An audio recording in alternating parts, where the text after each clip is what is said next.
നമസ്തേ. 5ാം ക്ലാസ്സിലെ സംസ്കൃത പാഠപുസ്തകത്തിലെ ഒന്നാമത്തെ പാഠമാണ് ഗജേന്ദ്രമോക്ഷ. ഈ പാഠത്തിൻ്റെ അർത്ഥം എന്താണെന്നുള്ളത് നമ്മൾ മുമ്പത്തെ വീഡിയോയിലൂടെ മനസ്സിലാക്കി.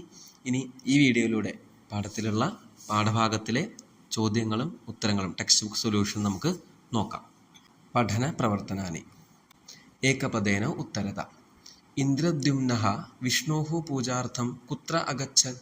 ഇന്ദ്രദ്യുമ്നൻ വിഷ്ണുവിനെ പൂജിക്കാനായിട്ട് എവിടേക്കാണ് പോയത്? കുത്ര എന്ന് പറഞ്ഞാൽ എവിടേക്ക്. പർവ്വതസ്യ കതി ശൃംഗാണി ആസൻ. പർവ്വതത്തിന് എത്ര പീക്കുകളുണ്ട്, ശൃംഗങ്ങളുണ്ട്? മൂന്നാമത്തെ ചോദ്യം, കഹ ഗജേന്ദ്രസ്യ പാദം അഗൃഹ്ണാത്. ആരാണ് ഗജേന്ദ്രൻ്റെ പാദം കടിച്ചത് അല്ലെങ്കിൽ പിടിച്ചത്? ഒന്നാമത്തെ ഉത്തരം ഇന്ദ്രദ്യുമ്നഃ വിഷ്ണുഃ പൂജാർത്ഥം മലയപർവ്വതം അഗച്ഛത്. എങ്ങോട്ടാണ് പോയത്? മലയപർവ്വതം. പർവ്വതസ്യ കതി ശൃംഗാണി ആസൻ. എത്ര പീക്കുകൾ ഉണ്ടായിരുന്നു? 3 മൂന്നെണ്ണാണ്. കഹ ഗജേന്ദ്രസ്യ പാദം അഗൃഹ്ണാത്. ആരാണ് ഗജേന്ദ്രൻ്റെ പാദം പിടിച്ചത്? മകരഹ, മുതലയാണ്. പൂർണ്ണവാക്യേന ഉത്തരത. ഗജരൂപം പ്രാപ്തഃ ഇന്ദ്രദ്യുമ്നഃ കുത്രവാസം ആരബ്ധവാൻ. ആനയുടെ രൂപത്തിൽ പ്രാപിച്ച ഇന്ദ്രദ്യുമ്നൻ എവിടെയാണ് താമസിച്ചത്? ഗജരൂപം പ്രാപ്തഃ ഇന്ദ്രദ്യുമ്നഃ ത്രികൂടപർവ്വതേ വാസം ആരബ്ധവാൻ. ത്രികൂടപർവ്വതത്തിലാണ് താമസിച്ചത്. പർവ്വതേ കേ വിഹാരാർത്ഥം ആഗച്ഛന്തി സ്മ. പർവ്വതത്തിൽ ആരൊക്കെയാണ് വിഹാരം ചെയ്യാനായിട്ട് വന്നുകൊണ്ടിരുന്നത്? പർവ്വതേ ഗന്ധർവ വിദ്യാധര കിന്നരാഹ ദേവസ്ത്രീയഃ ച വിഹാരാർത്ഥം ആഗച്ഛന്തി സ്മ. പർവ്വതത്തിലെ ഗന്ധർവന്മാർ, വിദ്യാധര, കിന്നരന്മാർ, ദേവസ്ത്രീകൾ ഇവരൊക്കെയാണ് വിഹാരം ചെയ്യാനായിട്ട് വന്നുകൊണ്ടിരുന്നത്. അടുത്ത ക്വസ്റ്റ്യൻ, കഹ ശാപമോക്ഷം ദത്വ ഗജേന്ദ്രം അരക്ഷൻ. ആരാണ് ശാപമോക്ഷം നൽകിക്കൊണ്ട് ഗജേന്ദ്രനെ രക്ഷിച്ചത്? ഭഗവാൻ വിഷ്ണു ശാപമോക്ഷം ദത്വ ഗജേന്ദ്രം അരക്ഷൻ. ഭഗവാനായിട്ടുള്ള മഹാവിഷ്ണുവാണ് ഗജേന്ദ്രന് ശാപമോക്ഷം നൽകി രക്ഷിച്ചത്. അടുത്തത് മൂന്നാമത്തെ, പാഠഭാഗേ വൃക്ഷാണം ലതാനാം ജന്തൂനാം ച നാമാനി സന്തി. ആചാര്യസ്യ സാഹായേന നൂതനപദാനി സംയോജയത സചിത്രപദകോശം രചയത. പാഠഭാഗത്തിൽ ഒരുപാട് വൃക്ഷങ്ങളുടെയും ഇലകളുടെയും അതുപോലെ വള്ളിച്ചെടികളുടെയും ജന്തുക്കളുടെയൊക്കെ പേരുകൾ കൊടുത്തിട്ടുണ്ട്. അപ്പോൾ ടീച്ചറിൻ്റെ സഹായത്തോടു കൂടി സചിത്ര പദകോശം എന്ന് പറഞ്ഞാൽ പിക്ചർ ഡിക്ഷണറിയാണ്. അപ്പം അങ്ങനത്തെ ഒരു ബുക്ക് ടീച്ചറുടെ സഹായത്തോടു കൂടി നിർമ്മിക്കാനാണ് ഇവിടെ പറഞ്ഞിരിക്കുന്നത്. നാലാമത്തെ, പാഠഭാഗേ വിദ്യമാനാനി അകാരാന്ത പുല്ലിംഗ നപുംസകലിംഗ പദാനി ആകാരാന്ത സ്ത്രീലിംഗ പദാനി ച ചിത്വ ലിഖത തേഷാം വിഭക്തി രൂപാണി ഉച്ചൈഹി വദത. പാഠഭാഗത്തിലെ അകാരാന്ത പുല്ലിംഗ ശബ്ദങ്ങൾ, ആകാരാന്ത സ്ത്രീലിംഗ ശബ്ദങ്ങൾ, അകാരാന്ത നപുംസകലിംഗ പദങ്ങളൊക്കെ കൊടുത്തിട്ടുണ്ട്. അതിൻ്റെ ഒരു വിഭക്തി രൂപങ്ങൾ ഉറക്കെ പറയാനാണ് പറയുന്നത്. ഇപ്പോൾ രാമഹ എന്നാണെങ്കിലോ, ഗജഹ എന്നാണെങ്കിൽ ഗജഹ ഗജോ ഗജാഹ, ഗജം ഗജോ ഗജാൻ, അങ്ങനെ 7 വിഭക്തികളിലായിട്ട് ഓരോ അകാരാന്ത നപുംസകലിംഗ പുല്ലിംഗ സ്ത്രീലിംഗ ശബ്ദങ്ങളുടെ പറയാനാണ് പറയുന്നത്. അടുത്തത്, ഉദാഹരണാനുസാരം പട്ടികാം പൂരയിത. ഏകവചനം, ദ്വിവചനം, ബഹുവചനം. നമ്മൾ 4ാമത്തെ പാഠപുസ്തകത്തിൽ ചെയ്ത പോലെ തന്നെയാണ് ഇവിടെയും ഉള്ളത്. മഹാരാജഃ ഗച്ഛതി, മഹാരാജോ ഗച്ഛതഃ, മഹാരാജാഃ ഗച്ഛന്തി. ഇത് ലട്ലകാരാണ്. അപ്പോൾ കഴിഞ്ഞ കൊല്ലം 4ാം ക്ലാസ്സിൽ ഇത്തരത്തിലുള്ള ചോദ്യങ്ങളൊക്കെ നമ്മൾ എഴുതിയിട്ടുണ്ട്.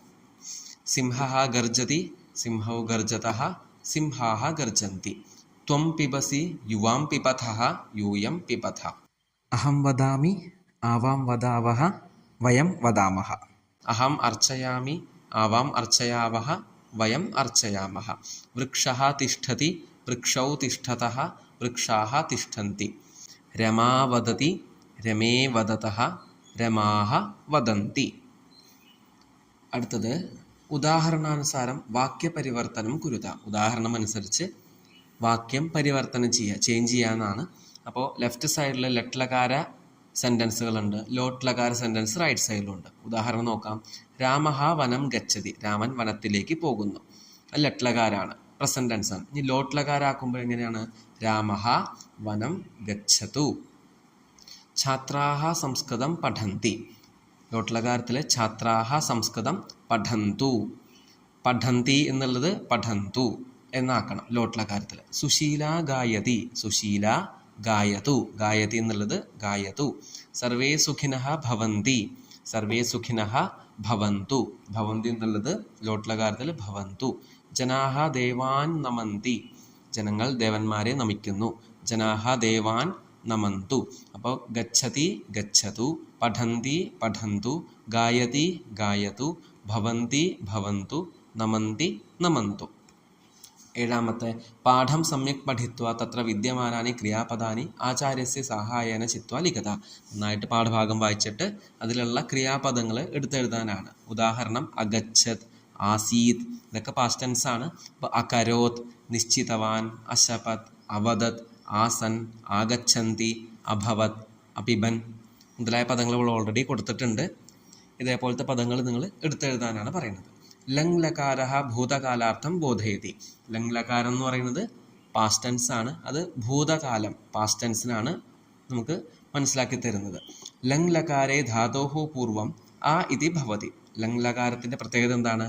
ലങ് ലകാരത്തിൻ്റെ വേർഡ്സിന് മുമ്പ് ആ എന്നുണ്ടാവും. ഉദാഹരണം അഭവത്, അയച്ഛത്.